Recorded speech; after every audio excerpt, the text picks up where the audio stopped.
Hey, I'm ZSH Plays. Welcome back to Sand Bernardino Zoo, episode 25.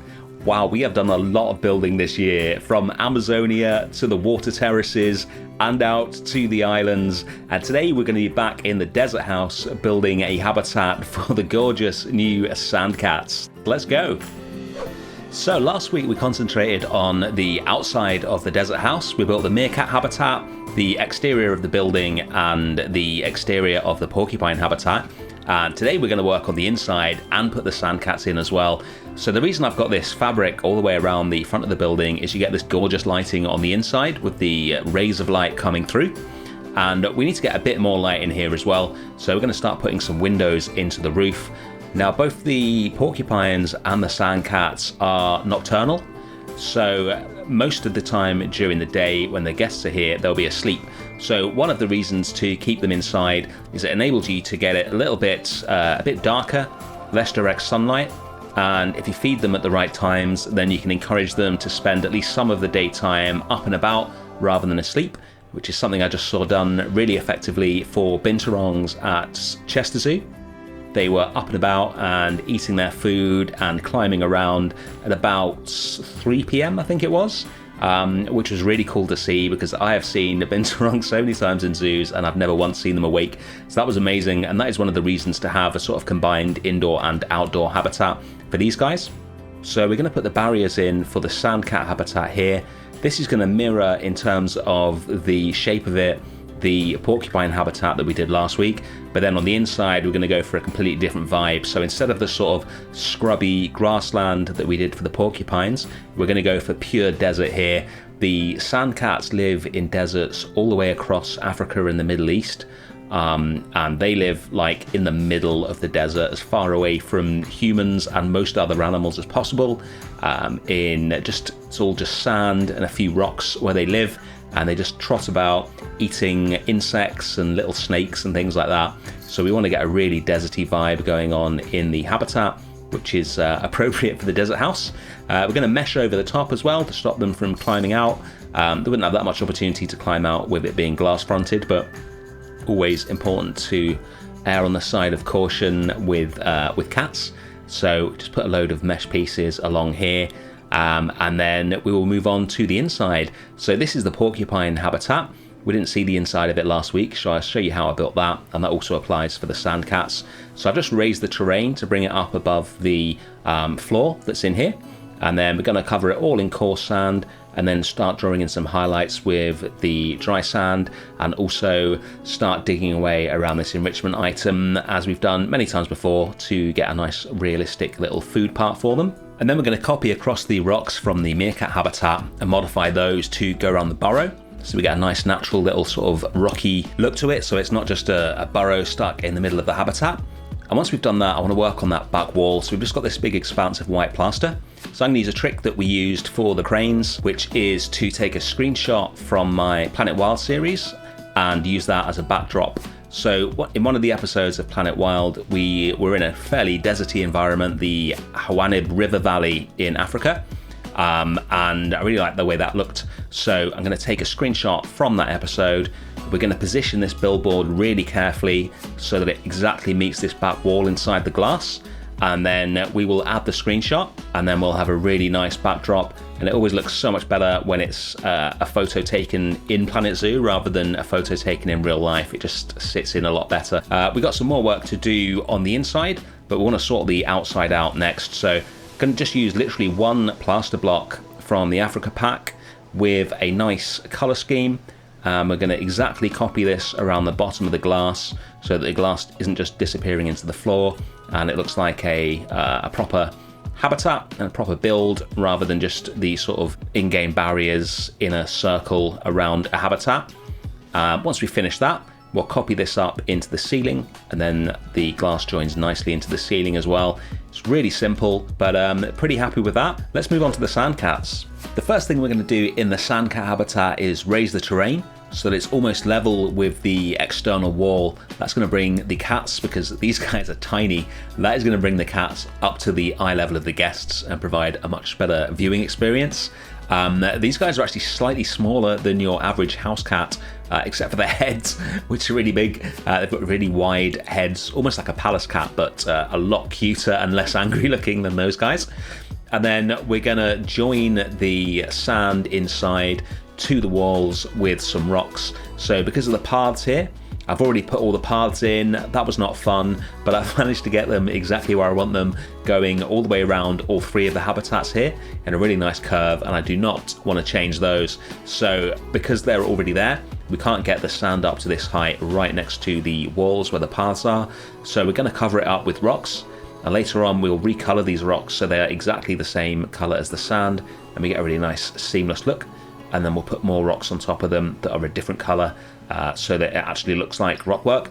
We're going to raise it up slightly coming towards the end here, because we are again obviously going to need to join the outside of the habitat to the inside of the habitat, like we did with the porcupines, but in a completely different style. So we'll play around with these colors until we get the rocks that sit really nicely into the sand. There we go. And then we'll copy this across, do a little bit more work on it later. They could be a bit lighter. And then we'll start building up some actual rocks. So the sandcats have got some new sort of enrichment animations that no other animals have, with the cardboard box, which they like to climb inside, and the rubbing pad as well. They'll also chase the tennis balls around. So I want to make sure that we get the correct placement for the enrichment items so that the animals can get to them and we can get a good view of them. So I'm going to build up some rocks here that we can put a cardboard box on, and then the cats can climb up to it. I want lots of height differences in this habitat. I'm pretty sure IRL that the sand cats don't do as much climbing as many cats do, because they live in the desert. There's not much in the way of trees to climb, just a few rocks, maybe the odd bush. So I'm not sure how much climbing they do in the wild, but they certainly do climb.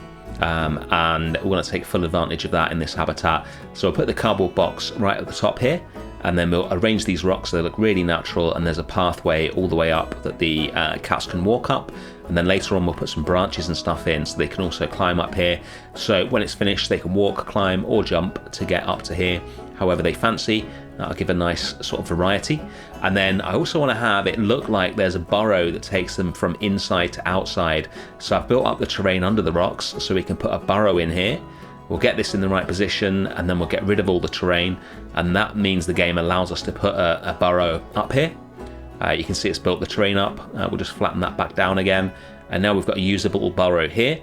And we'll put another one on the inside, and it will sort of look like the cats can get inside to outside through the burrow in a little tunnel, as well as just going through the archway that we'll build later. But now it's time to make the habitat look gorgeous. So I kept the porcupines and the meerkats pretty simple with the white concrete. I thought it was a nice contrast with all the sand and the sort of browny, deserty plants that we have. But one of the places that the sandcats can be found is Morocco. And I've been to Morocco. I stayed in an absolutely beautiful riad in Marrakesh, and some of the architecture in there was amazing, and I wanted to replicate that. I thought it would be kind of appropriate, seeing as that's one of the environments that they live. And one of the architectural features there was this sort of bronzed metalwork with intricate designs on it, lining all the walls like a trim. And as luck would have it, my favourite piece in the game features exactly that. So I'm going to see if I can use this piece to liven up the walls of this habitat. It's kind of tricky because this piece is huge. There are 0 other pieces in the game like this, and we need to curve it. So it's going to take a bit of doing, but with the right angle and with copying it around, mirroring it, turning it upside down, copying it on top of each other, etc., we can get something that looks really cool.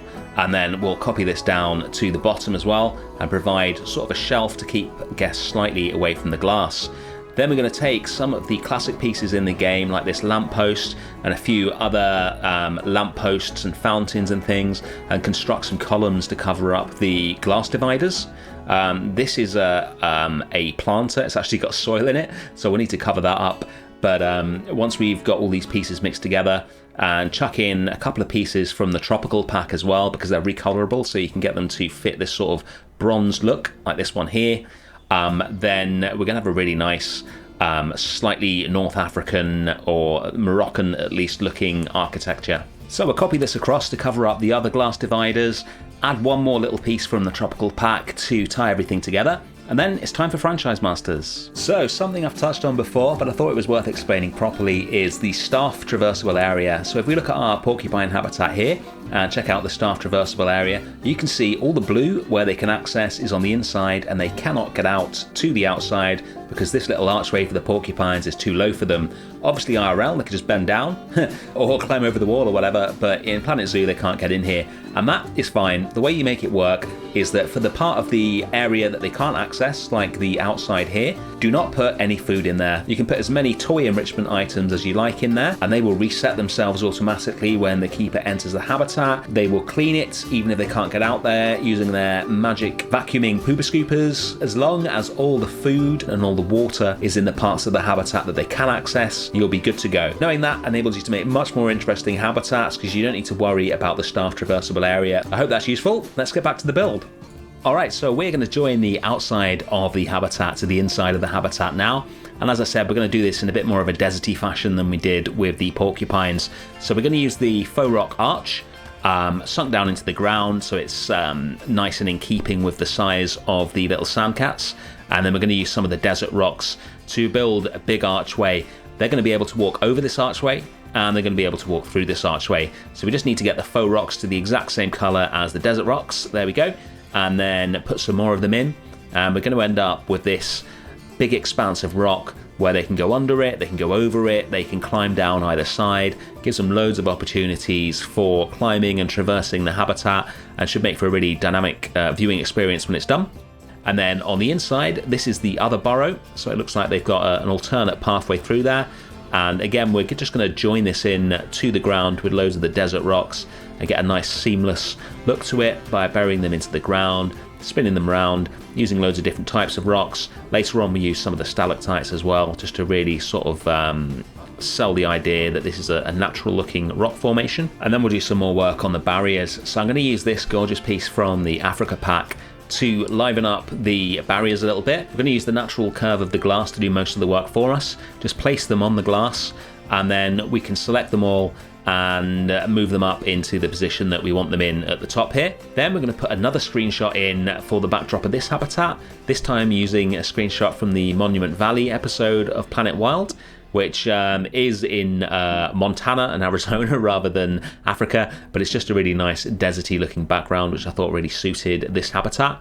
We'll drop those stalactites in as well, like I mentioned, along with a few bushes, and just really start to make this look natural. Incidentally, if you haven't seen my Planet Wild series, then I would highly recommend watching it, although I would do, obviously. I basically make natural environments in Planet Zoo, completely natural environments, no barriers, no visible buildings or staff or anything like that, and we recreate a different natural environment from the Amazon to the Antarctic in each episode. I'll put a link to episode 1 at the end of the video if you want to check it out. Now, I don't know about you, but I am sick of this water pipe.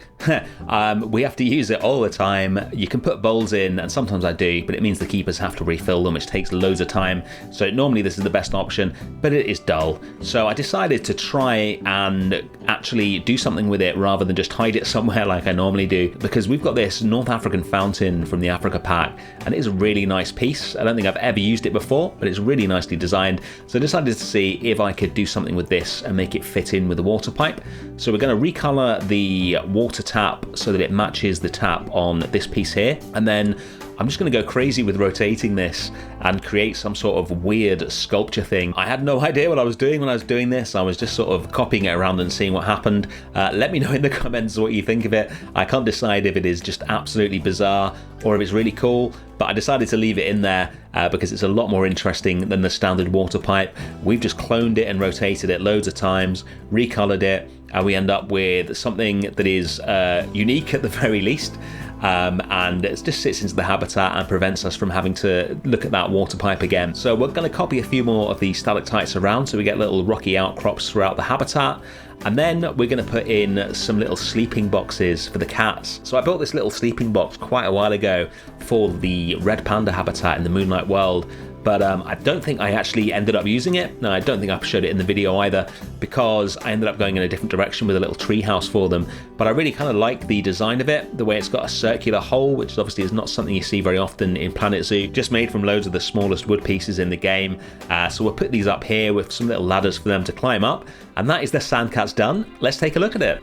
Here's the exterior of the habitat. I'm really happy with this. I love the sort of burnished metal look of the surround. And here's the Sandcats. I've got to say, I was a little bit worried about them when I saw the screenshot that Frontier posted. They look kind of weird, but in game, I'm happy to report they look really cool.